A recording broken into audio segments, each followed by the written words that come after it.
Science fiction begins with Frankenstein. So many of the ideas and the tropes, even the philosophy behind science fiction, come from this one great work. So let us start where we must and talk Frankenstein.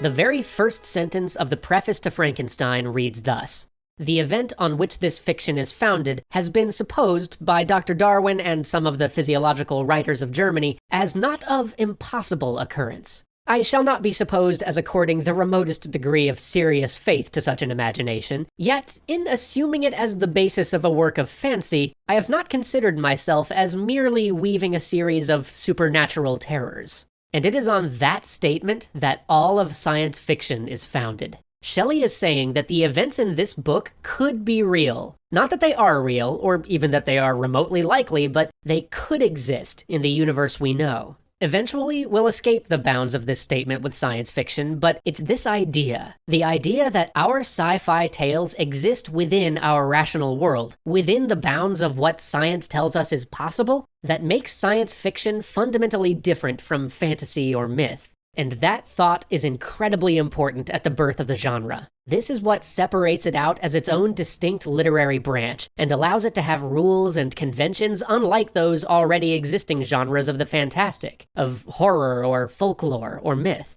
It's also initially part of what gets us to buy in. Science fiction uses the possible as a lens for our world. It may be the remote and the unlikely, but what better way to look at human nature than to set it against the extreme cases of what it might someday encounter, and see what rolls out? This is so important to Shelley that it's the very first thing that's presented to the reader. Without this idea of the fantastic possible, I don't think we have science fiction. But that is far from the only standard Frankenstein created for sci-fi. Today, we are going to explore all the other ways that Frankenstein established tropes, styles, and techniques that we almost take for granted in sci-fi today. Now, before I tread any further, I should say one thing. If you only know this story from the movies, you don't actually know this story at all. The films have little to do with the book, and while it is actually a really worthwhile exercise to think about why this story has been interpreted and reimagined the way it has throughout the 20th century, everything I talk about today will be regarding the original work.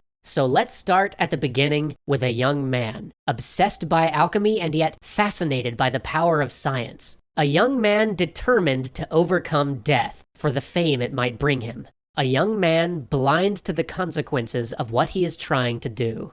Let's talk about Victor Frankenstein. Victor is the blueprint for the frustrated scientist trope. All of those other scientists you read about in comics or see in movies or find in the pages of later science fiction, those who would have been so great for the world if the world had only acknowledged their genius, they are all basically riffs on Victor Frankenstein. In fact, this has become so common, it's so ingrained into pop culture, that a lot of these characters pop up without their authors even really thinking about the legacy of Victor Frankenstein that they come from. Victor is also our model of scientific hubris. He believes that he can best death itself by creating life out of the parts of the dead. And thinking his own intellect to be so superior, he doesn't even once consider the ramifications of what he's doing until it's too late. He is the model for all of those characters punished for defying the laws of nature, for the scientists so obsessed with pursuing their ideas that they don't even consider what those ideas might ultimately mean for humanity. But he's also a coward. At the first sight of his own creation, he flees because it's physically deformed, because it's too ugly to look at, just the way he made it. Which brings us to the monster itself, an innocent, filled with gentle kindness and a love for the world, who is rejected at every turn for his physical appearance, eventually growing callous and cold. How many times in science fiction have we seen this monster with the heart of gold? I present to you that trope's origins. And like many things in Frankenstein, Shelley explores this trope far more thoroughly than many who would eventually borrow it. The monster, outwardly ugly, finds itself continuously rejected by an inwardly ugly humanity. Rejected at birth by Victor, attacked in the first village he visited, turned away by the cottagers he cared for. And thus, at last, the monster turns on humanity itself. This theme of rejection, despite offering the best intentions and offering something truly of worth, has become not only a theme of science fiction literature, but of the geek culture that has grown up around it. But part of the reason that we see nobility in the monster is that we see it self-educate, reading the great books of the past. Mary Shelley saw her work as part of an ongoing tradition of Western literature. Paradise Lost, Dante, The Sorrows of Young Werther, these are all directly referenced in the work. They serve as a foundation, as key insights into the character of the monster, and they are things that the writer expects the reader to at least have a passing familiarity with. That's something that would become part of the genre too. Works like Hyperion are firmly grounded in that tradition, borrowing structure from Canterbury Tales and the Decameron, even taking its name from a Keats poem. Even pieces as odd as Dahlgren rely on the mythological and literary tradition of the West. There is an expectation in science fiction that the reader is well read, but there's an ongoing debate as to whether sci-fi itself is part of the classic tradition or something new. And as great works of science fiction pour in from all over the globe, bringing in new traditions, that question becomes even more complex.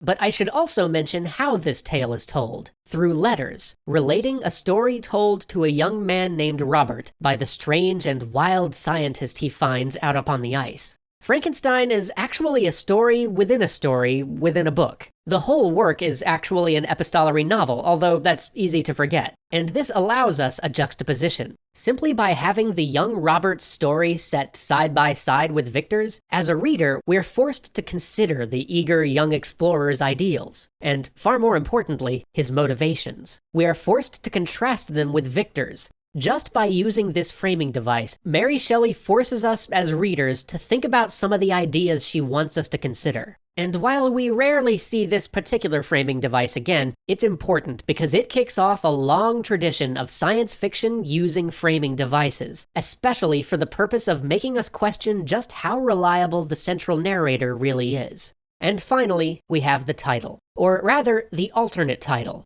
The Modern Prometheus. On the surface level, the illusion here seems clear. Victor breathes life into inanimate flesh, and he brings knowledge at great cost, which would certainly qualify him as the modern Prometheus. But the novel makes a point of the fact that he never actually shares that knowledge. No one ever finds out how he made his reanimated man, so the Prometheus label doesn't entirely fit him. But if not Victor, then who is this alternate title referring to?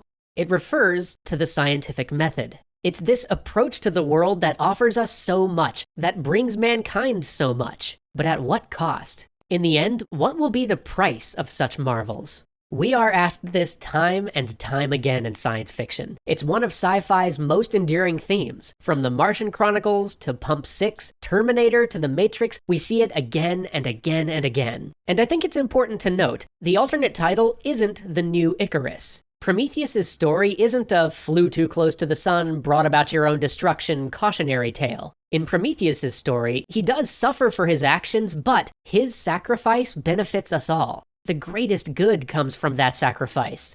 These books, these works of art that examine the farthest edge of where our science might lead us, can be cautionary tales while simultaneously celebrating science, daring us to push ahead as far and as fast as we can, while at the same time urging us to be wiser than their protagonists. So now that we're on firm ground with Frankenstein's place in the history of science fiction, join us next week as we begin to talk about all the other works that Shelley references throughout this great piece, and as we discuss how those works help us to better understand her own.